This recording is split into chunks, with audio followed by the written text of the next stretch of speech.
Start करते हैं हमारा।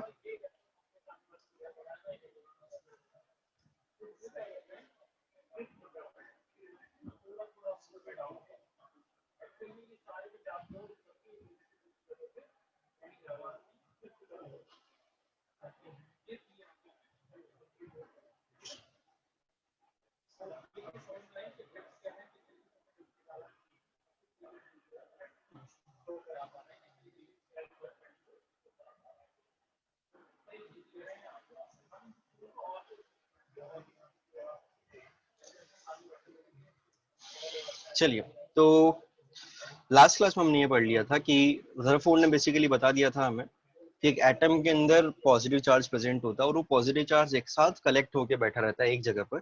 उस जगह को हमने नाम दिया था न्यूक्लियस। ठीक है, उस जगह को हमने क्या नाम दिया था? न्यूक्लियस नाम दिया था। और इसके अलावा और भी छोटी मोटी चीजें रदरफोर्ड ने बता दी थी, लाइक कि इलेक्ट्रॉन जो होता है वो न्यूक्लियस के चारों तरफ रिवॉल्व कर रहा होता है। ठीक है, बहुत सारी चीजें हमने लास्ट क्लास तक डिस्कस कर ली थी रदरफोर्ड से रिलेटेड।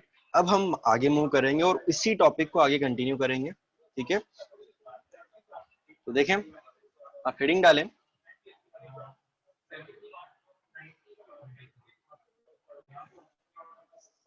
चलिए, तो हेडिंग डाल रहे हैं कुलाम्स लॉ।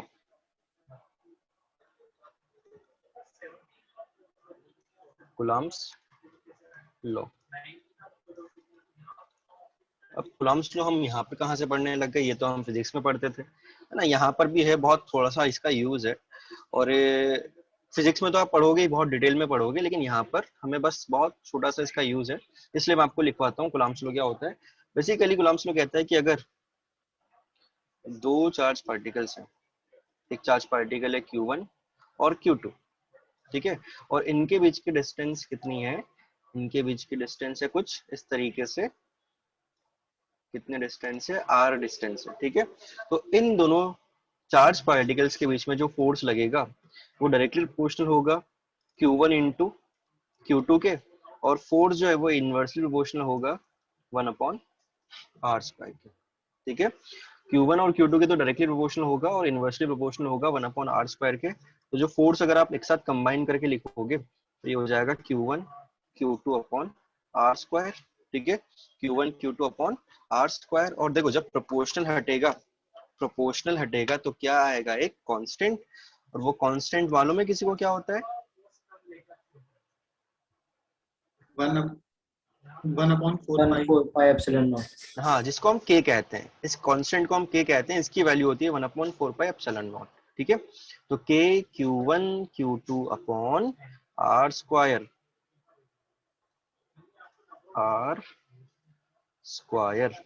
ठीक है, ये दो चार्ज पार्टिकल्स के बीच में, जिनके बीच में डिस्टेंस r है, उनके बीच में फोर्स की वैल्यू होती है। जहां पर k क्या है? कांस्टेंट है, लिख रहे हैं अभी सारी चीजें हम लिख रहे हैं।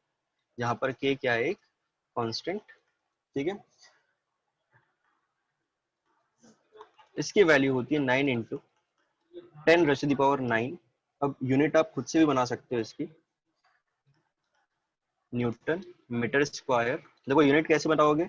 इस k की यूनिट बतानी है तो फोर्स की यूनिट क्या होती है? न्यूटन। ठीक है, रेडियस की यूनिट क्या होगी? मीटर, और रेडियस का स्क्वायर यानी कि मीटर स्क्वायर। और चार्ज की यूनिट होती है कूलम, तो डिवाइड में हो जाएगा कूलम का स्क्वायर। ठीक है, यूनिट ऐसे निकाली जाएगी इसकी। k इज इक्वल टू एक कांस्टेंट है, इसकी वैल्यू क्या है? 9 × 10⁻⁹ newton metre square upon coulomb square. Coulomb square. ठीक है, मैं फिर से बताता हूँ मैंने k की यूनिट कैसे निकाली। देखो, मैंने k का फॉर्मूला बना दिया। k का फॉर्मूला मैंने क्या बना दिया? f × r² upon Q1 × Q2। f × r² upon Q1 × Q2, ये हमने k का फॉर्मूला बना दिया। और देखो, f फोर्स की यूनिट होती है न्यूटन, r यानी कि रेडियस, डिस्टेंस। ठीक है, डिस्टेंस की यूनिट क्या होती है? मीटर, तो मीटर का स्क्वायर अपॉन चार्ज की यूनिट होती है कूलम, तो q × q है ना, कूलम स्क्वायर। ये आपका k हो गया। ठीक है, अब कन्वर्जन्स भी होते हैं। 1 newton is equal to SI unit और CGS यूनिट का होता है ये। ठीक है, तो ये बाकी सारी चीजें आप पढ़ोगी फिजिक्स में।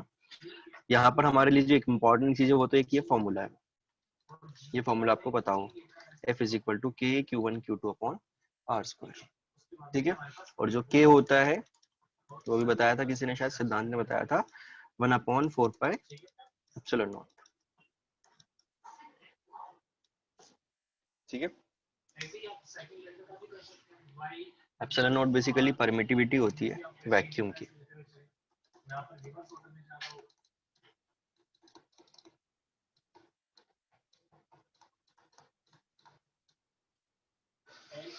इतना कॉपी करें और मैं आपको बता चुका हूँ हमारे लिए जो काम की चीज है वो बस ये फॉर्मूला है, ये formula F is equal to k Q1 Q2 upon r square, यहाँ तक कॉपी कर रहे हैं।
Force is equal to k Q1 Q2 upon r square.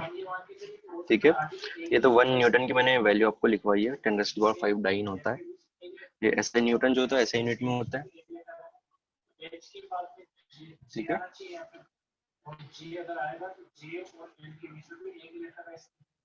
कर लिया कॉपी, बताओ। Yes sir. ठीक है, तो आगे बढ़े, सबने लिख लिया होगा। तो force is equal to k Q1 Q2 upon r square. अब एक तो चीज ये हो गई, दूसरी चीज क्या है कि total energy of a particle oblique system.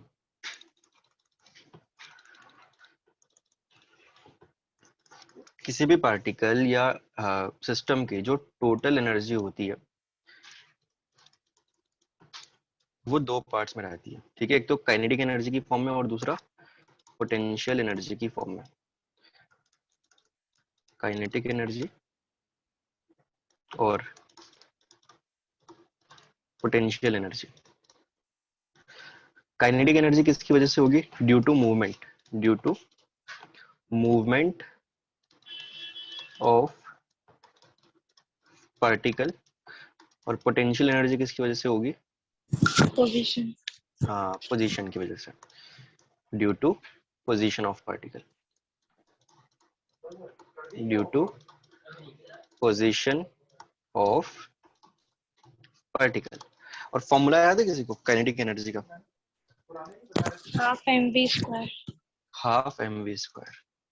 अगर एक कोई भी चार्ज पार्टिकल या कोई पार्टिकल है जिसका मास m है और वो v वेलोसिटी से ट्रेवल कर रहा है, तो उसकी काइनेटिक एनर्जी का फॉर्मूला होता है हाफ mv स्क्वायर। ठीक है, तो समझना, फिर से एक बार रिपीट कर रहा हूँ चीजों को, कि जो किसी भी पार्टिकल की या सिस्टम की जो टोटल एनर्जी होती है वो दो पार्ट्स में रहती है, दो फॉर्म में रहती है। एक तो काइनेटिक एनर्जी की फॉर्म में, दूसरा पोटेंशियल एनर्जी की फॉर्म में। काइनेटिक एनर्जी किसकी वजह से होती है? उस पार्टिकल के मूवमेंट की वजह से। ठीक है, और पोटेंशियल एनर्जी किसकी वजह से होती है? उसकी पोजीशन की वजह से, पोजीशन ऑफ पार्टिकल की वजह से। तो काइनेटिक एनर्जी का फॉर्मूला तो क्या है, हमें पहले से मालूम है, ये हाफ mv स्क्वायर। और पोटेंशियल एनर्जी बेसिकली इसका फॉर्मूला जो होता है ये इस तरीके से होता है। बताओ, हाँ बताओ बताओ सिद्धांत। Q1 Q2 by R। हाँ, लेकिन आता कहाँ से? इस तरीके से आता है, F into r. Potential energy is equal to F into r, F E है। ठीक है, तो फिर देखो क्या हो जाएगा, k Q1 Q2 upon r square into r. और फिर फॉर्मूला आपके पास क्या आएगा, के Q1 Q2 अपॉन आर। ठीक है, ये पोटेंशियल एनर्जी का फॉर्मूला होता है। ठीक, ये किसका फॉर्मूला है? पोटेंशियल एनर्जी का।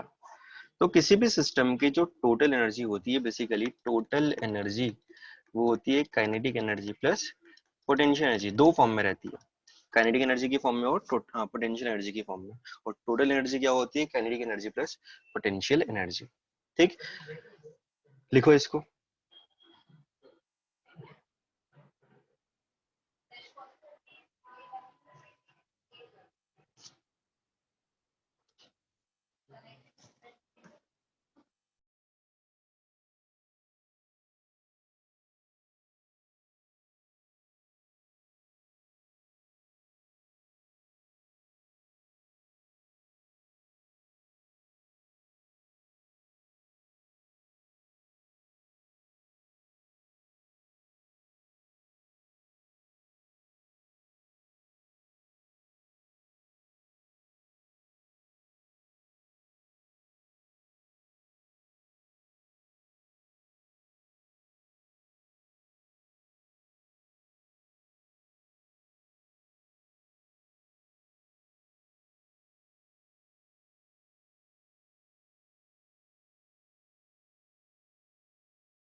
तो किसी भी पार्टिकल या किसी भी सिस्टम की जो एनर्जी होती है वो दो फॉर्म में रहती है।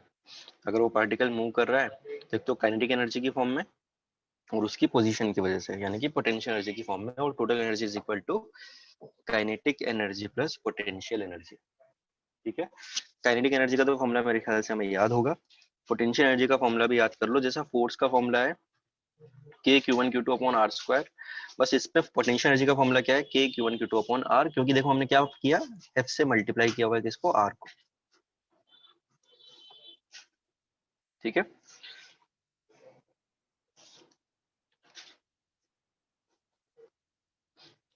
यहाँ हम जो चीजें पढ़ रहे हैं, देखो हम ये यहाँ पर चार्ज या ये पोटेंशियल एनर्जी की बात क्यों कर रहे हैं? क्योंकि हमारे पास एक एटम के अंदर एक न्यूक्लियस होता है और एक इलेक्ट्रॉन होता है। ठीक है, तो दो चार्ज पार्टिकल्स है, एक तो न्यूक्लियस, एक इलेक्ट्रॉन। ठीक, कॉपी कर लिया हो तो आगे बढ़े। Yes sir. ठीक है, तो देखना, अगर दो चार्ज पार्टिकल्स इस तरीके से हैं Q1 और Q2, ठीक है, और दोनों कैसे हैं? सेम चार्ज्ड, सेम चार्ज्ड, मतलब या तो दोनों पॉजिटिव है या दोनों कैसे हैं? नेगेटिव है। और इनके बीच में डिस्टेंस कितनी है? R। इनके बीच में डिस्टेंस कितनी है? R। तो बताओ इसकी पोटेंशियल एनर्जी का फॉर्मूला क्या हो जाएगा? K Q1 Q2 upon R। ठीक है, K Q1 Q2 upon R। और दोनों कैसे? मैंने बोला कि दोनों अगर सेम चार्ज पार्टिकल है। ठीक है, तो देख लो, दो चार्ज पार्टिकल्स के बीच में अगर डिस्टेंस r है तो बताओ इसकी, इस सिस्टम की पोटेंशियल एनर्जी का फॉर्मूला या पोटेंशियल एनर्जी क्या होगी? k q1 q2 divide by r। ठीक है,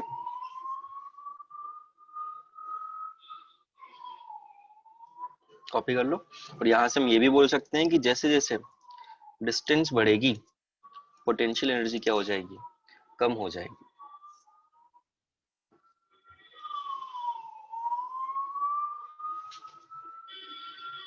जैसे जैसे डिस्टेंस बढ़ेगी पोटेंशियल एनर्जी क्या हो जाएगी? कम हो जाएगी। ठीक है, या उल्टा भी बोल सकते हो। ठीक है, उल्टा क्या बोल सकते हो कि अगर डिस्टेंस कम होगी तो पोटेंशियल एनर्जी क्या हो जाएगी? इंक्रीज। देखो, डिस्टेंस बढ़ेगी तो पोटेंशियल एनर्जी क्या होगी? डिक्रीज होगी, और डिस्टेंस कम होगी तो पोटेंशियल एनर्जी क्या होगी? इंक्रीज होगी। ठीक है, ये एक तो ये हो गया। फिर ये तो सेम चार्ज पार्टिकल्स के लिए था।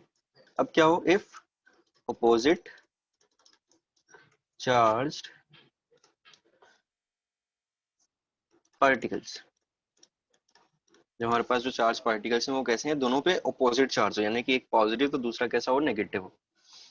तो देखो इस तरीके से है, वही Q1 और एक Q2, लेकिन हमें मालूम है कि एक या तो पॉजिटिव होगा और दूसरा क्या होगा?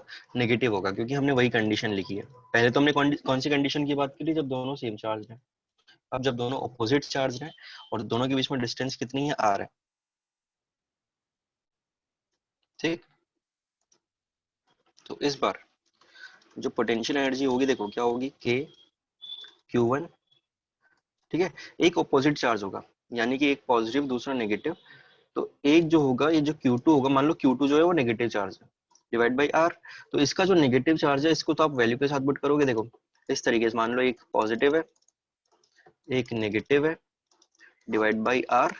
ठीक है, तो ये नेगेटिव का आप यहाँ लिखोगे ना, तो ये साइन आ जाएगा इसके साथ, क्योंकि एक पार्टिकल कैसा है, नेगेटिव चार्ज पार्टिकल है।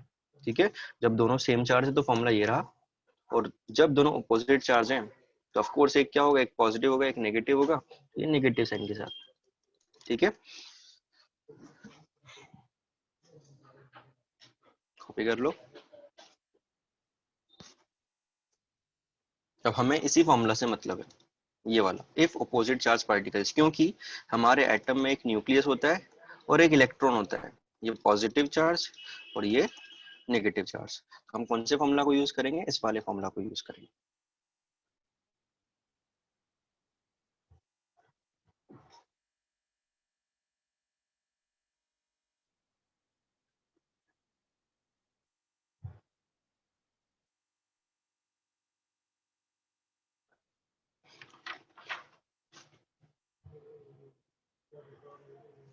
अब कोई बता सकता है यहाँ पर डिस्टेंस अगर बढ़ेगी तो पोटेंशियल एनर्जी क्या होगी, बढ़ेगी या कम होगी?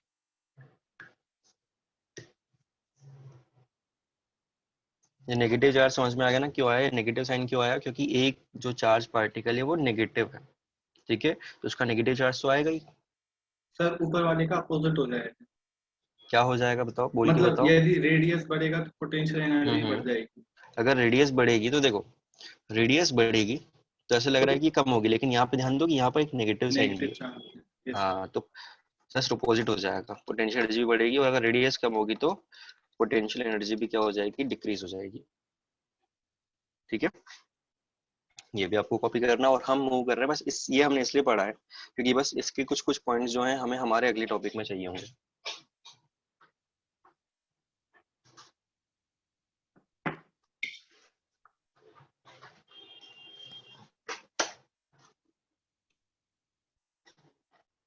ये सब समझाने के लिए था।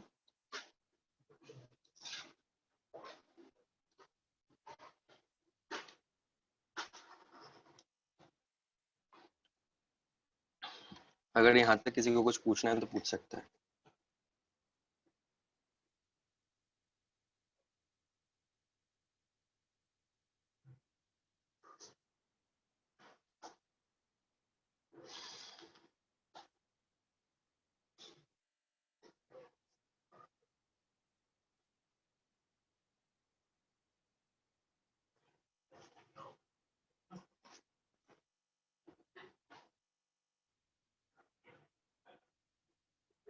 ठीक है, तो अभी तक हमारे पास कुछ कुछ फॉर्मूला आ चुके हैं, जैसे कि फोर्स का फॉर्मूला K=1Q2/r², काइनेटिक एनर्जी का फॉर्मूला ½mv², और पोटेंशियल एनर्जी का फॉर्मूला K=1Q2/r अगर सेम चार्ज पार्टिकल्स है तो, और माइनस K=1Q2/r अगर ऑपोजिट चार्ज पार्टिकल्स है तो।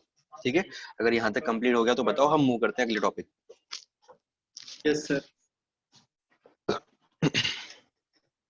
चलो, तो अब आप हेडिंग डालो।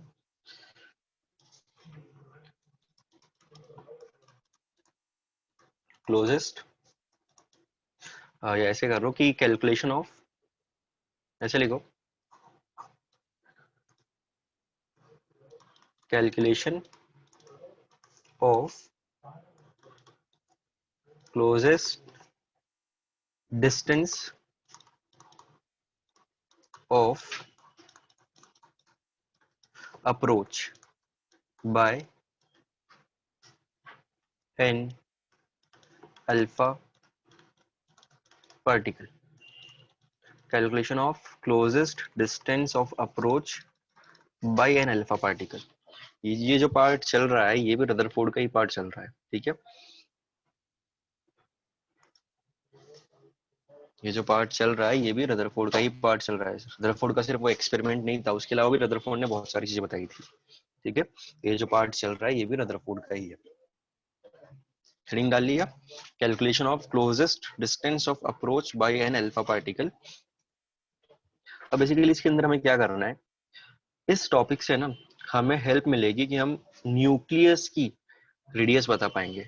इस टॉपिक की हेल्प से हम पता है क्या करेंगे, न्यूक्लियस की, एटम के अंदर जो न्यूक्लियस होता है उसकी रेडियस बता पाएंगे, उसकी रेडियस बता पाएंगे, ठीक है, न्यूक्लियस का साइज बता पाएंगे। तो देखो क्या करना है इसमें, यहाँ पर ना दो चार्ज पार्टिकल्स लिए गए हैं। एक चार्ज पार्टिकल कुछ इस तरीके से है Q1, और ये है अल्फा पार्टिकल, और दूसरा यहाँ पर एक Q2, Q2, ठीक है। अच्छा, अल्फा पार्टिकल बताओ क्या होता है? Nucleus of helium. Nucleus of helium, helium 2 positive को हम क्या कहते हैं? अल्फा पार्टिकल कहते हैं, ठीक है। तो इस पे कौन सा चार्ज है इसका मतलब? Positive charge. और ये वाला जो पार्टिकल मैंने लिया है बेसिकली ये भी कैसा है? पॉजिटिव चार्ज पार्टिकल, ठीक है। और इनके बीच में डिस्टेंस है कुछ इस तरीके से, इनके बीच में अभी मान लो इनफाइनाइट डिस्टेंस है। देखो चार्ज पार्टिकल्स जो होते हैं वो बहुत छोटे छोटे से होते हैं। इलेक्ट्रॉन कितना सा होता है? बहुत छोटा सा होता है, बहुत छोटा सा होता है, ठीक है। तो उनके बीच में तो थोड़ी सी डिस्टेंस भी किसके बराबर होगी? इनफाइनाइट के बराबर होगी, समझ रहे हो ना। तो इलेक्ट्रॉन्स और प्रोटॉन्स वगैरह जो होते हैं ये तो बहुत छोटे छोटे से पार्टिकल्स होते हैं। अगर इनके बीच में आप थोड़ी सी भी डिस्टेंस रखोगे, जो हमारी नॉर्मल लाइफ की जो छोटी सी डिस्टेंस है, वो इनके लिए इनफाइनाइट होगी, ठीक है। तो मान लो पहले इनके बीच में डिस्टेंस कितनी है? इनफाइनाइट है, ठीक। ये पार्टिकल जो है इस वाले पार्टिकल से इनफाइनाइट डिस्टेंस पर है, ठीक है। और ये यहाँ से भागता हुआ आ रहा है इस तरीके से। ये Q1 चार्ज पार्टिकल Q2 की तरफ दौड़ता हुआ आ रहा है, लेकिन अभी इसके बीच में डिस्टेंस कितनी है? इनफाइनाइट। तो बताओ इस चार्ज पार्टिकल के ऊपर इस इनफाइनाइट डिस्टेंस पे r is equal to infinity पे, ठीक है, r is equal to infinity. अभी इनके बीच की जो डिस्टेंस है वो क्या है? इनफाइनाइट। बताओ इसके पास कौन कौन सी एनर्जी होगी? एक तो काइनेटिक एनर्जी होगी और दूसरी पोटेंशियल एनर्जी होगी। भाई हमने क्या बोला? यहाँ से भागता हुआ आ रहा है इस तरीके से इसकी तरफ, तो इसके पास दो टाइप की एनर्जी होगी। अभी अभी बताया था हमने, किसी भी एक सिस्टम के ऊपर, एक सिस्टम के पास या पार्टिकल के पास दो टाइप की एनर्जी होती है, एक तो काइनेटिक और दूसरी पोटेंशियल, ठीक है। काइनेटिक एनर्जी का formula half m half m alpha. V, हाँ, v हाँ square। Half m v square. और बताओ इसके पास कुछ ना कुछ इसकी पोटेंशियल एनर्जी भी होगी ना। जीरो, अभी इस टाइम तो जीरो होनी चाहिए। फॉर्मूला क्या होगा लेकिन? K q k one q q two one by, q two by r. और हाँ, अब ये जो है आप देखो, बताओ इनके बीच में शुरुआत में डिस्टेंस कितनी है? ये वाली इन्फिनिटी। इन्फिनिटी। तो अगर यहाँ पर आप इनफाइनाइट डिस्टेंस रख दोगे तो बताओ पोटेंशियल एनर्जी क्या हो जाएगी? जीरो, ठीक है। मतलब शुरुआत में जो इसकी टोटल एनर्जी है बेसिकली, यहाँ पर काइनेटिक एनर्जी है हाफ एम वी स्क्वायर, और पोटेंशियल एनर्जी तो कितनी है? जीरो है। मतलब जो टोटल एनर्जी है वो सिर्फ और सिर्फ किसके बराबर है? काइनेटिक एनर्जी के बराबर है ना। मतलब जो भी सिस्टम की टोटल एनर्जी होगी वो किसकी फॉर्म में है अभी इनफाइनाइट डिस्टेंस पर? जब ये तो काइनेटिक एनर्जी की फॉर्म में, काइनेटिक एनर्जी। ठीक है। और इसलिए हम इसको बोल सकते हैं कि भाई जो भी एनर्जी हो किसकी फॉर्म में है? काइनेटिक एनर्जी की फॉर्म में। तो ये काइनेटिक एनर्जी की मैक्सिमम वैल्यू होगी, काइनेटिक एनर्जी मैक्सिमम, ठीक है। पोटेंशियल एनर्जी ऐसा होता है ना फॉर्मूला, तो ये तो क्या है? जीरो है, ये तो क्या है? जीरो है। तो मतलब इनफाइनाइट डिस्टेंस पर इस पार्टिकल के पास जो भी एनर्जी है वो किसकी फॉर्म में है? काइनेटिक एनर्जी की फॉर्म में है, ठीक है। अब देखो ये पार्टिकल इधर आता जाएगा आता जाएगा आता जाएगा, तो धीरे धीरे इस पे क्या लगना लगेगा? इस प्लस चार्ज का, देखो दो पॉजिटिव चार्ज पार्टिकल्स के बीच में क्या लगेगा? अट्रैक्शन या रिपल्शन? क्या लगेगा? रिपल्शन। रिपल्शन लगेगा। अब अगर रिपल्शन लगेगा तो बताओ इसकी स्पीड क्या होती चली जाएगी? कम जैसे होती जैसे इस चली तरफ आता जाएगा, जैसे जैसे इस तरफ आता जाएगा, इसकी स्पीड क्या हो जाएगी? धीरे कम धीरे डिक्रीज होती जाएगी। और अगर वेलोसिटी कम होती जाएगी, इसकी स्पीड कम होती जाएगी, तो इसकी काइनेटिक एनर्जी क्या होती जाएगी? कम कम होती हो होती जाएगी। जाएगी ना, ठीक है। क्योंकि क्या लग रहा है? इस पर रिपल्शन लग रहा है। तो ऐसे में कुछ यहाँ पर पॉइंट्स मार्क कर देता हूँ। ये मैंने यहाँ पर ना कुछ पॉइंट्स मार्क कर दिए। मान लो ये वाला पॉइंट, एक ये वाला, एक ये वाला, और एक ये वाला, ठीक है। इस जगह पर मैंने बोल दिया ये काइनेटिक एनर्जी 1 है, इस जगह पर काइनेटिक एनर्जी 2 है, और इस जगह पे काइनेटिक एनर्जी 3 है। बताओ कौन सी काइनेटिक एनर्जी सबसे ज्यादा होगी इन 1 2 3 में से? वन। वन। क्यों? सर आगे जाते क्योंकि जाते जब वो ये, कम होती जाएगी।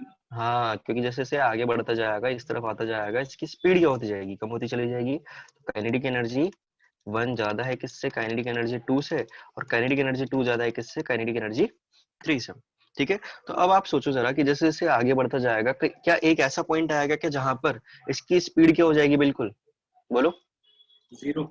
जीरो। है ना। तो ये पार्टिकल जो यहाँ से भागता हुआ आ रहा है, बताओ कहीं ना कहीं तो जाके रुकेगा। मान लो ये यहाँ जाके रुक गया, तो इसको हम बोल रहे हैं आर मिनिमम, मतलब ये कितने डिस्टेंस तक पहुंच पाया, इतनी डिस्टेंस तक पहुंच पाया, इससे आगे जा ही नहीं पाएगा, क्योंकि क्या लग रहा है, रिपल्शन लग रहा है। ठीक है, तो बताओ इस पॉइंट पे अगर मैं बात करूं, इस वाले पॉइंट पे बताओ, इस पॉइंट पे काइनेटिक एनर्जी क्या हो चुकी होगी? 0। 0। और मतलब अब तो आर मिनिमम है ना, इसके बीच की डिस्टेंस, बताओ तो जो भी एनर्जी होगी वो किस फॉर्म में होगी फिर? Potential energy. पोटेंशियल एनर्जी की फॉर्म में। और उसका फॉर्मूला क्या हो जाएगा? Q1 Q2 by R minimum। Upon r minimum. हाँ, k Q1 Q2 upon r minimum. ठीक है, ये दूसरी चीज क्लियर हुई आपको? देख लो इसको अच्छे से समझ लो, और अगर कोई पॉइंट समझ में नहीं आया तो पूछ लो।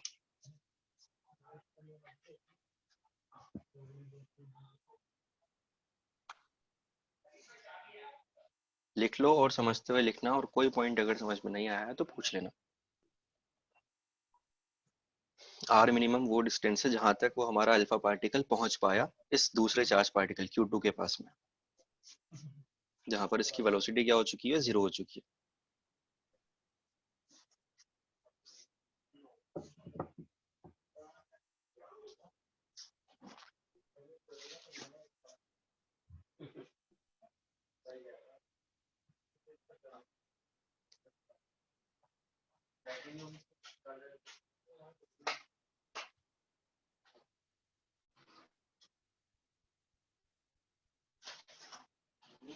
देखो कॉपी करो, और कोई पॉइंट समझ में ना आया हो तो पूछ लेना।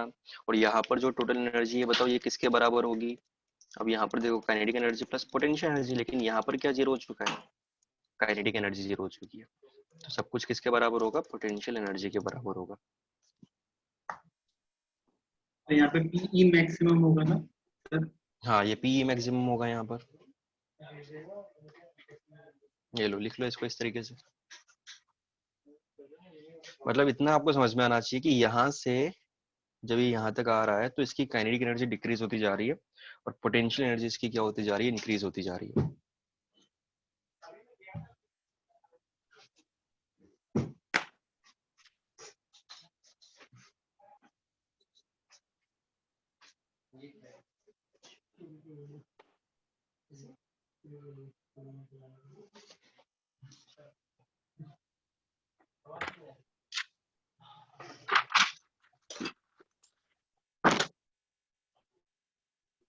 सिद्धांत आपने ये चैप्टर पढ़ा है क्या पहले?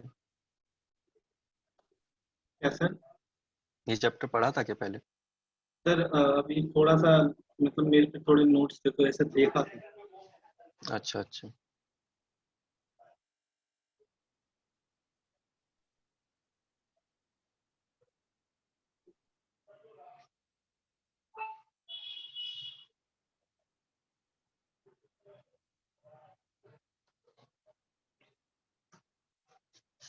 लिखो इसको।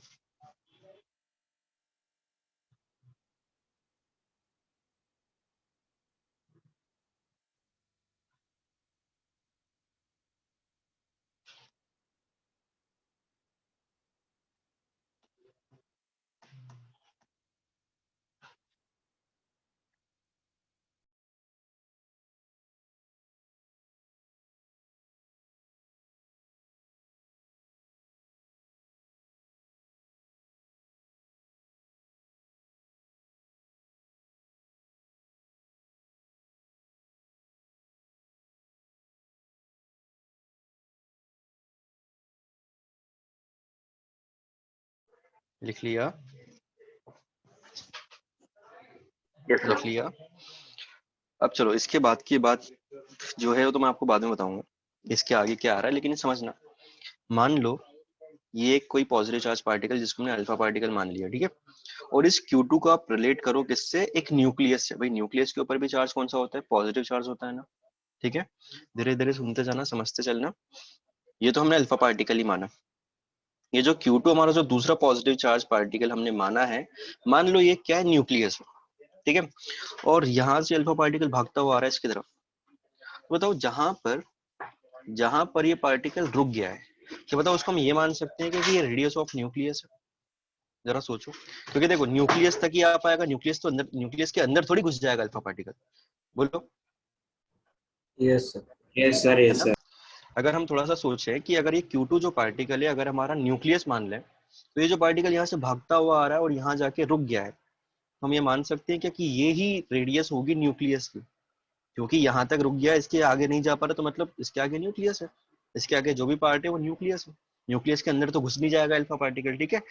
तो यहाँ तक का हो गया क्लियर। चलो मतलब इस पॉइंट पर और इस पॉइंट पर आपको एनर्जीज पता चल चुकी है, ठीक है, इस वाले पॉइंट पर, ठीक। अब हम लगा रहे हैं एनर्जी कंजर्वेशन, क्योंकि एनर्जी क्या रहेगी, कंजर्व रहेगी। क्या लगा रहे हैं हम, एनर्जी कंजर्वेशन,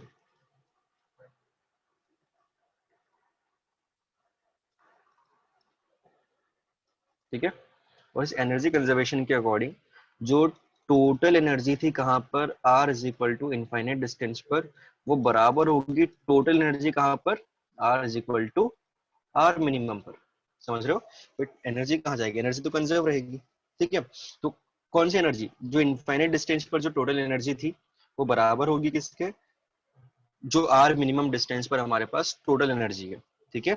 यानी कि इसका मतलब समझना कि यहाँ पर इस जगह पर जो इस पार्टिकल की टोटल एनर्जी थी वो यहाँ की टोटल एनर्जी की क्या होगी, बराबर होगी, क्योंकि एनर्जी क्या रहेगी, कंजर्व रहेगी। इसका मतलब बताओ, इनफाइनाइट डिस्टेंस पर जो भी एनर्जी थी वो किसकी फॉर्म में थी, इसकी फॉर्म में, किसकी फॉर्म में, काइनेटिक एनर्जी की फॉर्म में, ठीक है। यानी कि इनफाइनाइट डिस्टेंस पर जो भी एनर्जी है वो किस फॉर्म में है, काइनेटिक एनर्जी की फॉर्म में। पोटेंशियल एनर्जी तो क्या थी, यहाँ पर जीरो थी।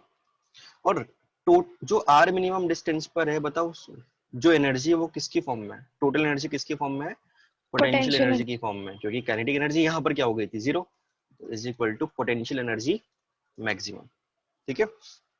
तो काइनेटिक एनर्जी का formula half mv square is equal to k q1 q2 upon r minimum.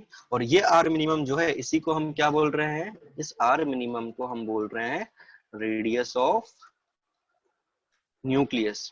अगर हमारा Q2 क्या हो, इफ, देखो मैं पूरा लिख देता हूं यहाँ पर, if Q2 is nucleus, if Q2 is nucleus then R minimum क्या हो जाएगी, रेडियस ऑफ न्यूक्लियस, ठीक है।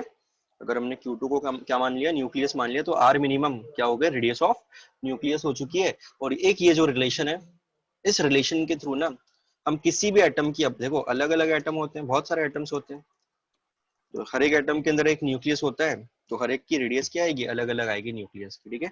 तो हम इस चीज के थ्रू हम उसको कैलकुलेट कर सकते हैं, इसके थ्रू कैसे करेंगे बताऊंगा, अभी क्वेश्चन करवाऊंगा इस फॉर्मूला पे, लेकिन यहाँ से आप इसको लिखना स्टार्ट करो और साइड में ये चीज लिख लेना।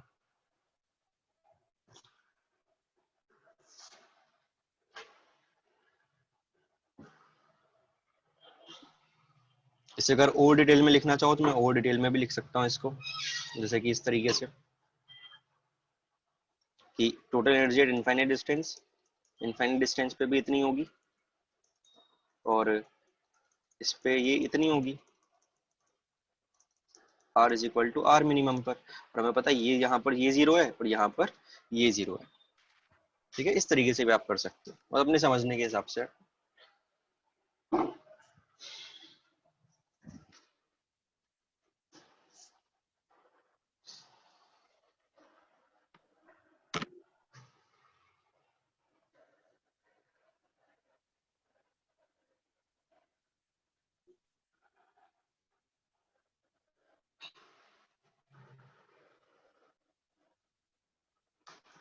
तो ये R मिनिमम जो होगा ये हमारा क्या होगा, रेडियस ऑफ न्यूक्लियस होगा।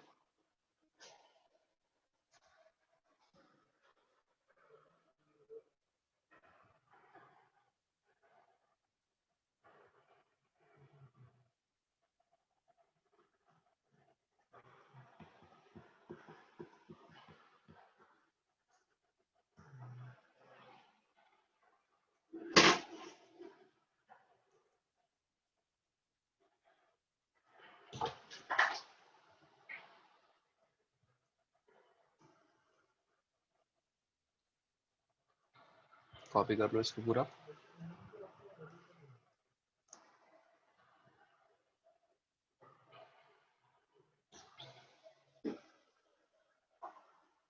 अब इसे समझेंगे कि कैसे ना ये रेडियस कैलकुलेट की जाती है, क्वेश्चन करवाऊंगा पहले।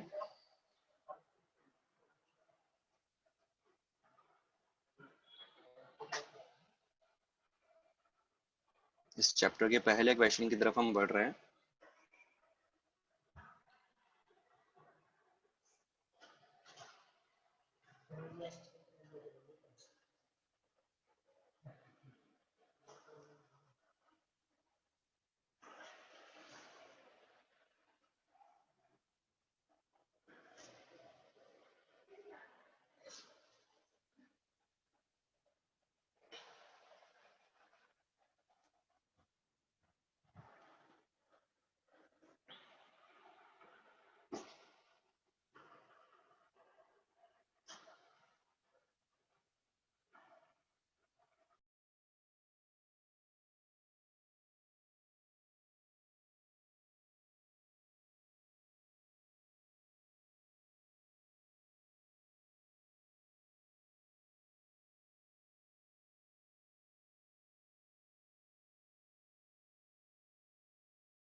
सब हो गया नोट।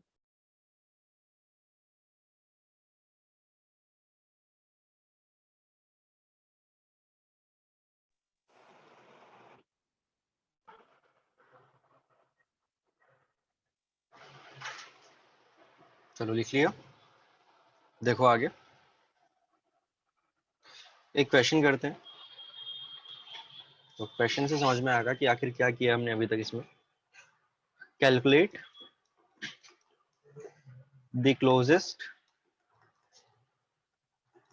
डिस्टेंस ऑफ अप्रोच, या ऐसे लिख सकते हो calculate the closest distance approached by an alpha particle, an alpha particle,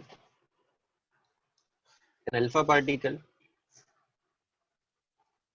having kinetic energy at source, having kinetic energy at source 7.9 into 10 raised to the power minus 13 joule,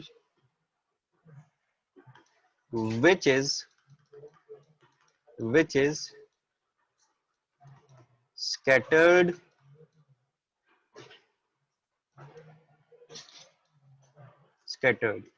which is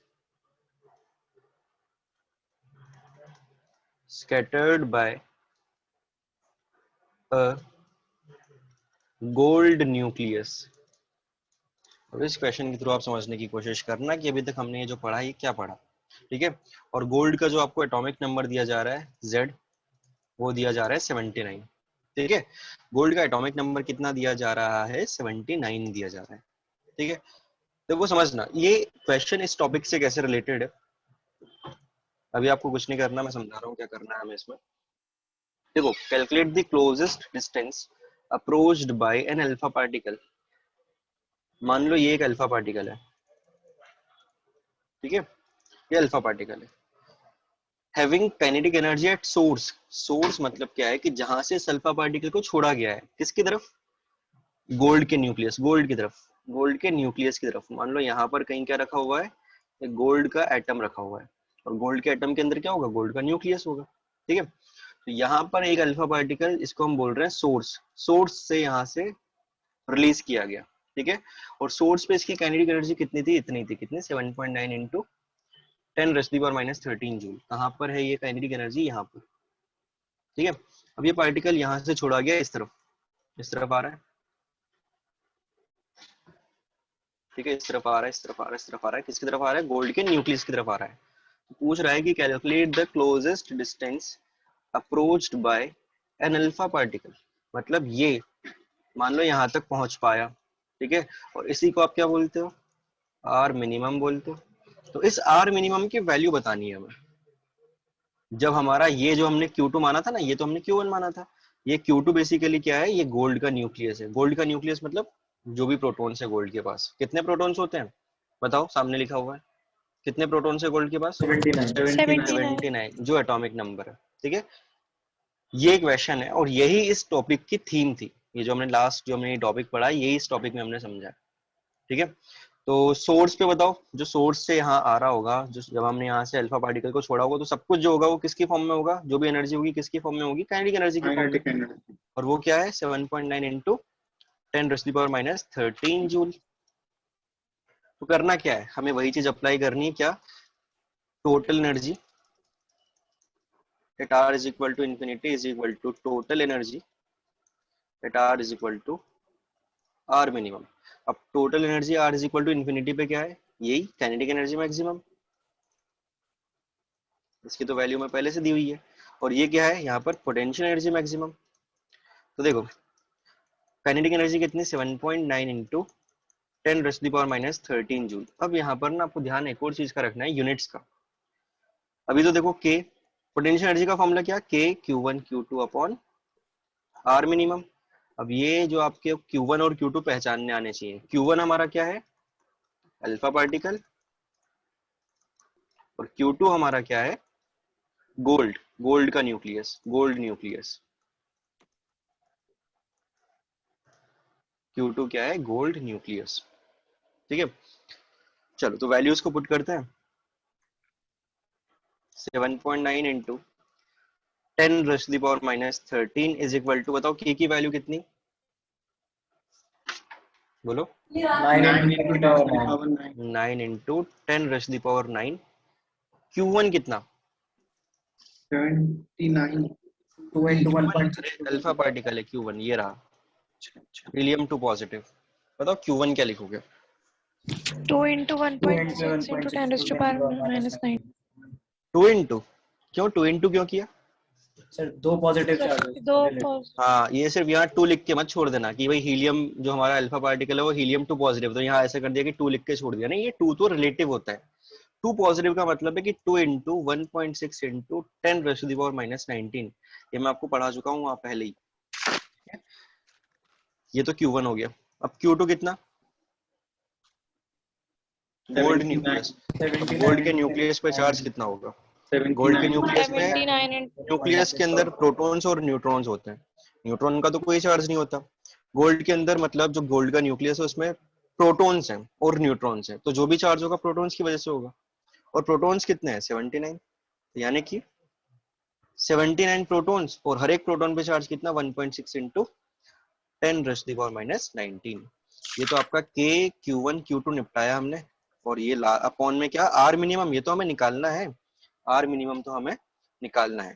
ठीक है, तो इसको solve करेंगे। अब इसको solve करने पे क्या आएगा, चेक करो, ट्राई करो क्या आएगा सॉल्व करने पे, फाइनल आंसर बताना। और देखो क्या करेंगे, इसको अगर मैं यहाँ पर, पहले आप यहाँ तक कॉपी कर लो, फिर मैं इसको नेक्स्ट पेज पे लेके जाऊंगा, या पहले पूरा सॉल्व कर लेते हैं बाद में कॉपी करना। देखो 7.9 इंटू 10⁻13 इज इक्वल टू, ये पूरा का पूरा हमने वहाँ एक्सप्रेशन लिखा है, 2 इंटू 1.6 इंटू 10⁻19 और 79 into 1.6 into 10⁻19 divide by r minimum. इसको कर दो इस तरीके से, और ये 79 से 79 कैंसिल। ठीक है, तो r minimum is equal to 9 into 10⁻9 into 1.6 into 1.6 10⁻19 10⁻19 minus का 38 डिवाइड बाय 7.9 तो चला गया था। अच्छा ये 10 भी ऊपर आएगा, तो इस तरीके से 10 भी ऊपर आ गया ये वाला, और ये -13 आ गया नीचे। जिसको हम पूरा जब सॉल्व करेंगे तो ये आएगा 4.6। हाँ बताओ कितना, 4.6 फेमटोमीटर या फिर 46 femtometre, sorry 46 centimetre, FM FM FM, sorry फर्मीमीटर, femto, Fermi नहीं, फेमटो, फेमटो। ठीक है, मतलब देखो सर आंसर आया 4.6 इंटू 10 टू द पावर -14। अच्छा देखो मैं लिख देता हूँ 460.8 इंटू 10⁻16 मीटर, ये आंसर है। क्रॉस चेक करो, आप -14 बोल रहे हो, आप उसको क्या बोल रहे हो, 4.6 करके बोल रहे हो। Yes sir. हाँ चेक कर लो जरा, ये इसका आंसर होगा। मतलब आप देख रहे हो ये जो रेडियस आई है, ये जो सॉरी रेडियस नहीं, जो आर मिनिमम आया है, बेसिकली ये क्या है, ये रेडियस ऑफ गोल्ड न्यूक्लियस है, radius of gold nucleus, gold के न्यूक्लियस की रेडियस। न्यूक्लियस कैसा होगा, स्फेरिकल मानते हैं।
स्क्रीन पोज हो गई है, स्क्रीन तो है, चल रही है, सर सबको दिख मुझे रहा था। लगा नेटवर्क कनेक्शन चला गया। नहीं नहीं, ये हो गया, कंप्लीट हो गया। तो ये आपको यहाँ से कॉपी करना होगा, देखो कॉपी करो, और जब ये वाला पेज कर लो तो बता देना। मैं देखो अभी बहुत मैं आराम से चल रहा हूँ, कोई हमें जल्दी नहीं है, ठीक है। बहुत आराम आराम से भी हम सिलेबस को चला रहे हैं, क्योंकि अभी अगर नए बच्चे आएंगे तो उनका फिर बहुत ज्यादा छूट जाएगा, ठीक है। तो कॉपी करो, अभी मैं वापस से रिवाइज भी करवाऊंगा, अगर कोई चीज समझ में ना आई हो तो दोबारा समझना, ठीक है। वापस मैं रिवाइज करवाऊंगा और एक और क्वेश्चन करवाऊंगा इसका, ठीक है। निखिल, आवाज आ रही मेरी? Yes sir. आया है समझ में कुछ? हाँ सर। ठीक है, एक बार मैं फिर से समझाऊंगा और कोई डाउट हो तो पूछ लेना, ठीक है। Okay sir.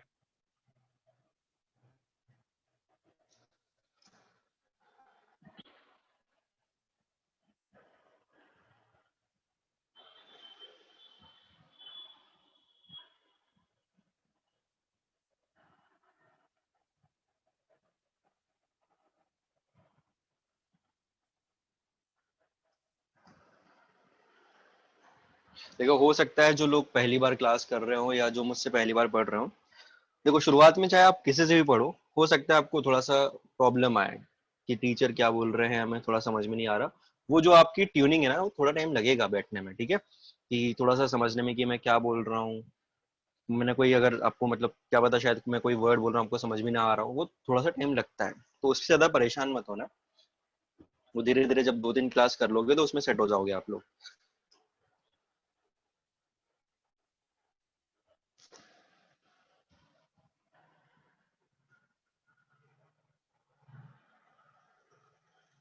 और ऑफलाइन क्लासेस की बात अलग होती है, लाइव क्लासेस तो बिल्कुल अलग ही है। ऑफलाइन क्लासेस ज्यादा अच्छी होती हैं ऑफ कोर्स। अगर ये कॉपी कर लिया हो तो बताओ, अगला पेज दिखाऊं मैं? Yes sir. Yes sir. देखो कंप्लीट करो, और एक बार मैं फिर से रिवीजन करवा रहा हूँ, बढ़िया शांति से सुनते रहना, ठीक है। वापस से एक एक चीज को, फिर दूसरा न्यूमेरिकल करेंगे।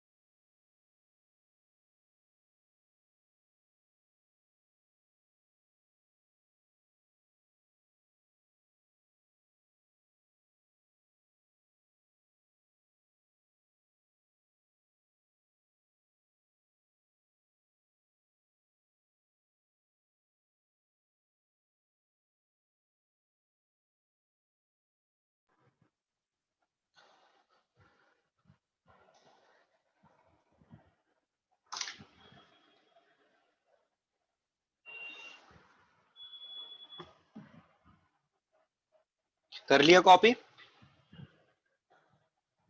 हो गया? Yes sir. Yes, sir.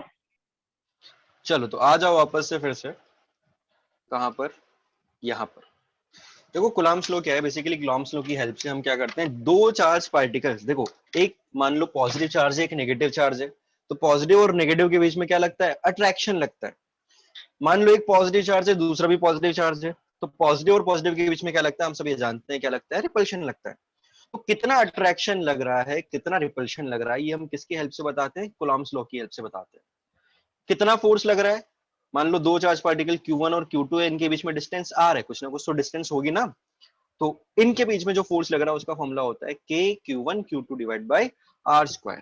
ठीक है, जहां पर K क्या है, एक कांस्टेंट है। ठीक है, इस K का जो फॉर्मूला होता है, ये मैं आपको बता दूं, ये चीजें केमिस्ट्री में तो बस मैं एक छोटा सा, ये जो हमारा टॉपिक हमने पढ़ा उसको कवर करने के लिए पढ़ा है। ये चीजें वैसे कहाँ की है, फिजिक्स की है, फिजिक्स में बहुत डिटेल में पढ़ने वाले हो। ठीक है, तो ये मत सोचना कि ये तो मैंने इतना जल्दी खत्म करवा दिया, भाई ये हमारे काम का नहीं है, हमारा प्रॉपर हमारा टॉपिक नहीं है ये। टॉपिक तो किसका है, फिजिक्स का है, लेकिन हमारे काम की क्या चीज है, एक तो ये वाला फॉर्मूला, ठीक है, और वो जो भी आगे आने वाले एनर्जी के। तो के क्या होता है, 1/4 एप्सिलॉन नॉट। एप्सिलॉन नॉट क्या होता है, परमिटिविटी ऑफ वैक्यूम। ठीक है, चलो ये वाला पार्ट हो गया। के की वैल्यू कितनी होती है, 9 into 10⁻⁹ newton metre square upon coulomb square. इसकी यूनिट मैंने कैसे निकाली, इस तरीके से निकाली। ठीक है, पहली चीज तो ये फॉर्मूला कौन सा, F is equal to k Q1 Q2 divide by R square. अब बात आती है दूसरी चीज की, जो अभी हमने ये जो दो चार्ज पार्टिकल वाला सिस्टम पढ़ा है, अभी अभी हमने जिसके लिए फोर्स निकाला, ये वाला जो फॉर्मूला लिखा हुआ है सामने आपके, के Q1 Q2 upon R square, ये वाला। तो बेसिकली इसकी सिस्टम की एनर्जी की बात चल रही है। भाई ध्यान रखना, हर एक सिस्टम के पास कुछ ना कुछ एनर्जी होती है। कोई पार्टिकल अगर मूव कर रहा है तो उसकी कुछ ना कुछ एनर्जी होती है, कोई पार्टिकल रखा हुआ है तो भी उसकी कुछ ना कुछ एनर्जी होती है। तो बेसिकली टोटल एनर्जी जो होती है किसी भी सिस्टम की या किसी भी पार्टिकल की, वो दो फॉर्म में डिवाइडेड रहती है। एक तो काइनेटिक एनर्जी की फॉर्म में, और एक पोटेंशियल एनर्जी की फॉर्म में।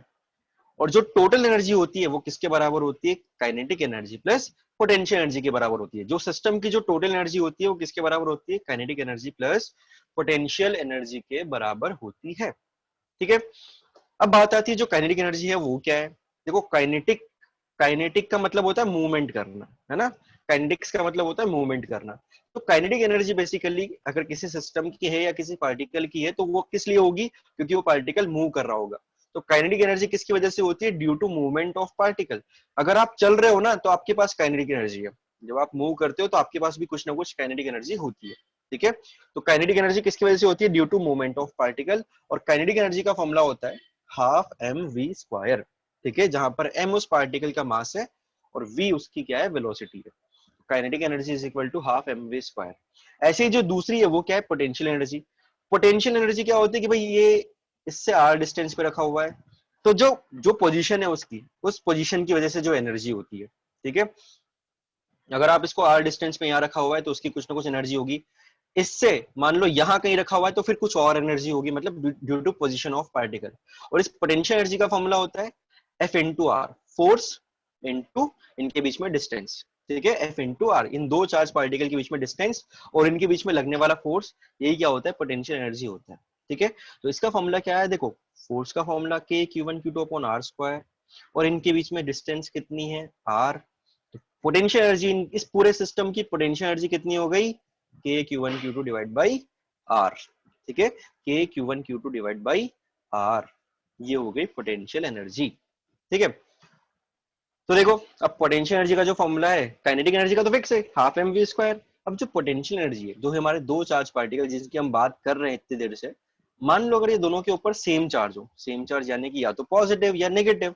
तो देखो सेम चार्ज होगा तो या तो दोनों पॉजिटिव होंगे, और पॉजिटिव पॉजिटिव तो क्या होता है, पॉजिटिव ही होता है। और अगर दोनों नेगेटिव हुए तो नेगेटिव इंटू नेगेटिव भी क्या होता है, पॉजिटिव होता है। तो फॉर्मूला तो दोनों का क्या होगा, सेम होगा, K Q1 Q2 divide by R। लेकिन जब एक पॉजिटिव और जब एक नेगेटिव, तो पॉजिटिव इंटू नेगेटिव यानी कि नेगेटिव साइन बाहर आ जाएगा। ठीक है, तो जब ऑपोजिट चार्ज पार्टिकल्स होंगे तो इसका जो पोटेंशियल एनर्जी का फॉर्मूला होगा ये होगा K Q1 Q2 divide by R। अब देखो ये फॉर्मूला हमने क्यों पढ़े, क्योंकि हमारे आगे आने वाले टॉपिक के लिए हम इस फॉर्मूला को यूज करने वाले हैं। ठीक, चलिए, तो हमारा जो टॉपिक है वो है कि calculation of closest distance of approach by an alpha particle. मतलब अल्फा पार्टिकल के लिए हमने टॉपिक पढ़ लिया। बेसिकली टॉपिक किसी भी चीज के लिए हो सकता है, कोई सा भी चार्ज पार्टिकल हो सकता है। अल्फा पार्टिकल तो हमने एक बेस बनाने के लिए ले लिया, ठीक है। कोई दूसरा पार्टिकल होता तो भी हम इस टॉपिक को डिस्कस कर सकते थे। तो चलो मान लो कि एक Q1 चार्ज पार्टिकल को हमने यहाँ से छोड़ा, एक Q1 चार्ज पार्टिकल को हमने यहाँ से इस तरफ भगाया, ठीक है। तो दोनों के बीच में अभी मान लो डिस्टेंस कितनी, इनफाइनाइट। इनफाइनाइट डिस्टेंस है तो k Q1 Q2 divide by r, r infinite रखोगे तो सारी वैल्यू क्या हो जाएगी, जीरो हो जाएगी। मतलब इस जगह पर पोटेंशियल एनर्जी तो क्या है, जीरो है।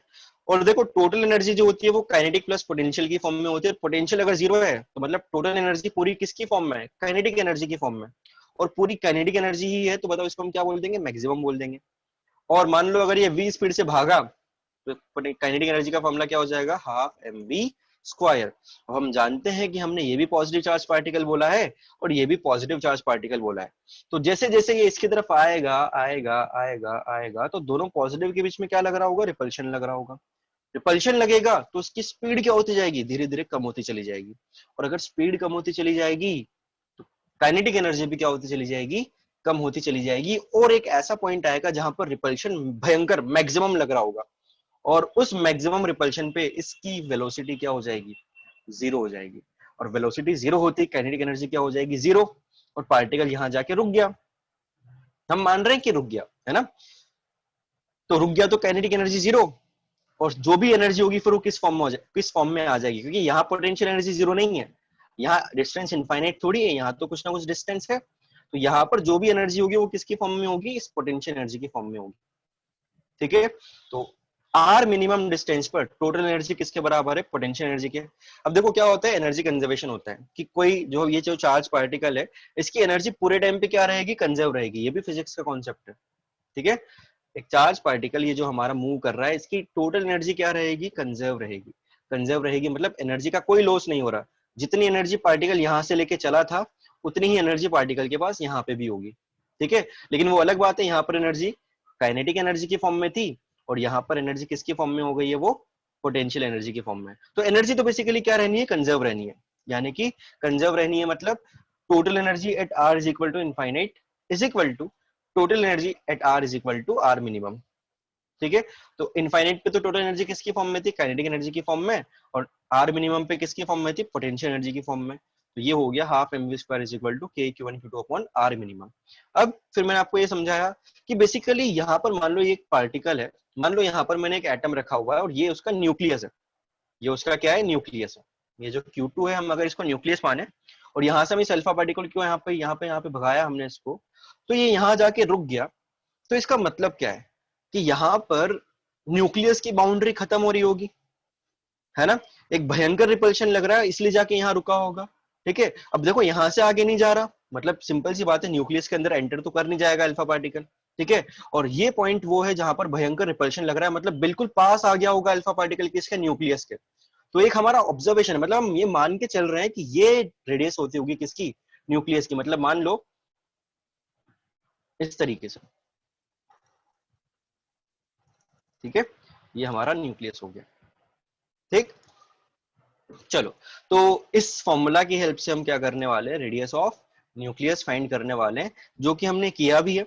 और हमने एक न्यूमेरिकल किया, इस न्यूमेरिकल की हम हेल्प से हमने जो हमने अभी हमारा टॉपिक पढ़ा उसको समझने की कोशिश की है कि एक अल्फा पार्टिकल को हमने यहाँ से छोड़ा, कितनी काइनेटिक एनर्जी देके, इतनी काइनेटिक एनर्जी देके। और यहाँ पर जो एटम रखा हुआ है उसका न्यूक्लियस गोल्ड का न्यूक्लियस है, ठीक है। तो बताओ गोल्ड की रेडियस क्या होगी। अब बेसिकली ये जो पूछ रहा है ना, क्लोजेस्ट डिस्टेंस अप्रोच, बेसिकली यहाँ से हमें पता चल जाएगा ये जो वैल्यू है ये हमारी हमें किसकी क्या बताएगी, रेडियस ऑफ गोल्ड न्यूक्लियस बताएगी। बोलो भाई, एक बार मैंने पूरा रिवीजन भी करवा दिया, ठीक है। बोलो समझ में आया कुछ, Yes, sir. Yes, sir. चलो तो फिर आप ट्राई करो दूसरा क्वेश्चन, उसके बाद हमारी क्लास भी खत्म हो जाएगी। देखो इस बार मैं क्वेश्चन में थोड़ा सा चेंज कर रहा हूँ, मुझे मालूम है कुछ लोग कर लेंगे, है ना, फिर भी चलो कोई बात नहीं, जिन्होंने जो पहली बार कर रहे हैं वो जरूर ट्राई करना, अच्छे से ट्राई करना। With what velocity, with what velocity an alpha particle should travel from the source, should travel from the source towards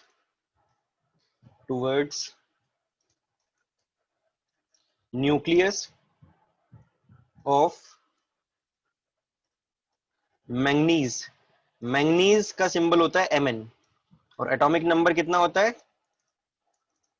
बताओ? Scandium, titanium, vanadium, chromium, manganese 25। ठीक है, देखो मैंने बोला हुआ है आप लोगों को 30 तक तो एटलीस्ट याद रखो ही रखो, मैंने लिखवा भी दिए थे 30 तक के, मैंने लिखवा भी दिए थे आप लोगों को। ठीक है, तो मैंगनीज की बात कर रहा है जिसका एटॉमिक नंबर कितना है 25। ठीक है, तो towards nucleus of manganese to arrive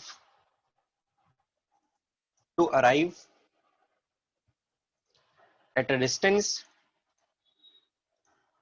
distance is equal to 8 into 10 raised to the power minus 15 metre, या ऐसा कर लो सेंटीमीटर कर लो, सेंटीमीटर करोगे तो एक और चीज सिखा दूंगा आपको यहाँ पर। ठीक है, और बेसिकली यही चीज इसने क्या दी हुई है इनडायरेक्टली, आर मिनिमम दी हुई है। ठीक है, क्वेश्चन पढ़ोगे तो समझ में आ जाएगा। फ्रॉम दी न्यूक्लियस, अब क्वेश्चन लिखो और इसको ध्यान से पहले पढ़ना फिर बाद में लिखना स्टार्ट करना कुछ भी। क्वेश्चन कह रहा है विद व्हाट वेलोसिटी, मतलब वो इसका मतलब सिंपल सी बात है वेलोसिटी पूछ रहा है किसकी, अल्फा पार्टिकल की। With what velocity an alpha particle should travel from the source, मतलब वो जो सोर्स जहां से हम रिलीज करते हैं अल्फा पार्टिकल को, तो किस स्पीड से रिलीज किया जाए, किसकी तरफ, मैंगनीज के न्यूक्लियस की तरफ, कि ये कितनी डिस्टेंस तक पहुंच पाए, ये मतलब है क्वेश्चन का। ठीक है, कि ये इतनी डिस्टेंस तक पहुंच पाए, मतलब इस क्वेश्चन में, इस वाले क्वेश्चन में तो आर मिनिमम पूछ लिया था, इसमें हमें आर मिनिमम दिया है और हमसे वेलोसिटी पूछ ली है। ठीक है, तो स्टेप बाय स्टेप अगर सोचोगे तो पढ़ोगे क्वेश्चन को तो कोई दिक्कत नहीं आएगी। फिजिकल केमिस्ट्री में यही होता है, अगर आप क्वेश्चन को स्टेप बाय स्टेप पढ़ोगे, स्टेप बाय स्टेप उसको सोचोगे ना, तो कभी भी आपको इसके न्यूमेरिकल्स में दिक्कत नहीं आएगी। ठीक है, तो देखो करना क्या है, फिर से आ जाओ उसी चीज पे, हमें पूरा वही क्वेश्चन तो लिख लिया ना सब लोगों ने, देख लो पहले, लिख लो अगर नहीं लिखा हो तो करना तो वही है, kinetic energy is equal to potential energy. ठीक है, क्योंकि यहां तक तो पहुंच गया, उसने खुद ने बोला कि यहां तक पहुंच गया, तो किस स्पीड से छोड़ा गया, तो उसके लिए देखो क्या करना है, सॉल्यूशन सिंपल सी चीज, energy conservation, kinetic energy is equal to potential energy. अब देखो वेलोसिटी पूछिए तो कहां मिलेगी वेलोसिटी, वेलोसिटी मिलती है हमें काइनेटिक एनर्जी के फॉर्मूला में, ये हमसे पूछा गया। ठीक है, और पोटेंशियल एनर्जी कितनी है, के Q1 Q2 divide by R minimum, इसकी वैल्यू हमें पता है, तो बस क्या करना है, सिंपली वैल्यूज को पुट करना है। अब बहुत ध्यान देना, यहाँ पर वैल्यूज को हम SI यूनिट में पुट करते हैं। ठीक है, तो हाफ, बताओ ये M किसका मास है, अल्फा पार्टिकल, अल्फा पार्टिकल का या मैंगनीज का, अल्फा पार्टिकल, अल्फा पार्टिकल का। और अल्फा पार्टिकल बेसिकली होता है हमारा हीलियम 2 पॉजिटिव और हीलियम होता है 2He4, ये ना। बताओ अल्फा पार्टिकल का मास कितना, 4, 4 रिलेटिव यू 4 4 into ये जो है 1.6 into 10 raised to हाँ, मास कितना 4 AMU, AMU है ना, AMU होता है, लेकिन हमें AMU में नहीं रखना है, हमें तो किस में रखना है, किलोग्राम्स में, क्योंकि SI यूनिट मास की क्या होती है, किलोग्राम होती है। फिर आपको ये देखना पड़ेगा, बताओ 1 AMU की वैल्यू ग्राम्स में कितनी होती है, नहीं मालूम, 1.67 into 10 to the power ध्यान minus रखना ये 0.6. चीज आपको पता होनी चाहिए। ये मेरे ख्याल से आपने पढ़ा होगा ना 9th में, या कहीं ना कहीं तो पढ़ा होगा, यस बोलो। 1.6 into 10 raise to the power minus 27 kilogram होता है क्या 1 AMU।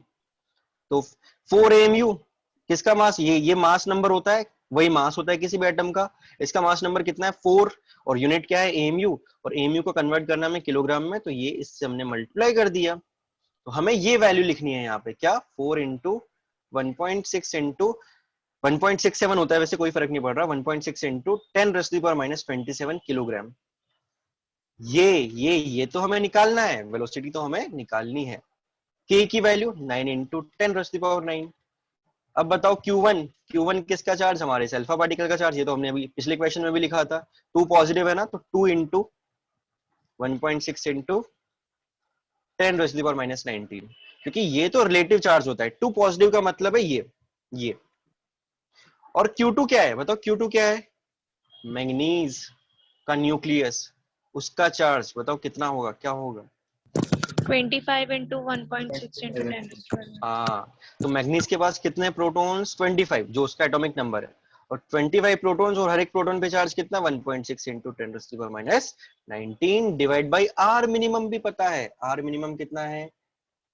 अब देखो इस पे ध्यान देना, क्योंकि हम सारी वैल्यूज को ऐसा यूनिट में रख रहे हैं, और ये जो है इसकी यूनिट क्या है, सेंटीमीटर, तो इसको हमें सेंटीमीटर में नहीं रखना, क्योंकि ऐसा यूनिट सेंटीमीटर नहीं होती डिस्टेंस की, क्या होती है, मीटर होती है। तो इसको मीटर में जब हम कन्वर्ट करेंगे तो 8 into 10⁻⁻15 कितना हो जाएगा, -17 मीटर हो जाएगा। बोलो इसमें कोई कंफ्यूजन, ये जो मैंने इसको कन्वर्ट किया है इसमें कोई कंफ्यूजन, बताओ जल्दी बताओ। देखो 1 मीटर में कितने सेंटीमीटर, 100 सेंटीमीटर, तो 1 सेंटीमीटर में कितना मीटर, -2 मीटर। तो यहाँ पर सेंटीमीटर को जब मीटर में कन्वर्ट किया तो -2 से और मल्टीप्लाई कर दिया, तो -15 से -17 हो गया। अब करते हैं सॉल्व, तो इससे देखो ये निपटा दिया हमने इसको, ठीक है। और क्या क्या हो सकता है, और आप कैंसिल कर सकते हो वैसे तो चीजों को, जैसे कि इसको आप कर दो 2, और इस 2 से ये 2 कैंसिल हो जाएगा, ठीक। और भी बहुत सारी चीजें हैं देखो इसमें, तो यहाँ से ये अलग है, इसको अलग कर दिया हमने, ठीक है। तो इसको जब आप सॉल्व करोगे तो यहाँ से v² आएगा, पहले तो जो भी आएगा देखो आप ट्राई करना, बहुत टाइम लग जाएगा इसको कैलकुलेट करने में। मैं आपको फाइनल आंसर बताता हूँ, घर पे जाके इसको ट्राई जरूर करना कि आप क्या सही जो मैं आंसर लिख रहा हूँ क्या वो सही है क्या। तो 2.10 into 10⁻⁶ मीटर पर सेकंड आपका आंसर, बस आपको करना है कि इसको सॉल्व करना है, और कुछ नहीं करना, ठीक है। तो ट्राई जरूर करना और चेक करना कि यही आंसर है क्या हमारा। तो बेसिकली इसमें हमसे क्या पूछा, इसमें हमसे आर नहीं पूछा, इसमें हमसे ये पूछ लिया कि बताओ कितनी वेलोसिटी से हमने पार्टिकल को छोड़ा, वो बताओ। तो ये हमारा ये टॉपिक भी क्या हो गया, कंप्लीट हो गया। और ये अभी तक क्या चल रहा था, रदरफोर्ड चल रहा था, ठीक है। इसको कॉपी कर लो फटाफट से, और लास्ट में आपको कुछ और चीजें लिखवा देता हूँ छोटी छोटी सी। सर बस एक बार क्वेश्चन दिखा दीजिए। क्वेश्चन देख लो,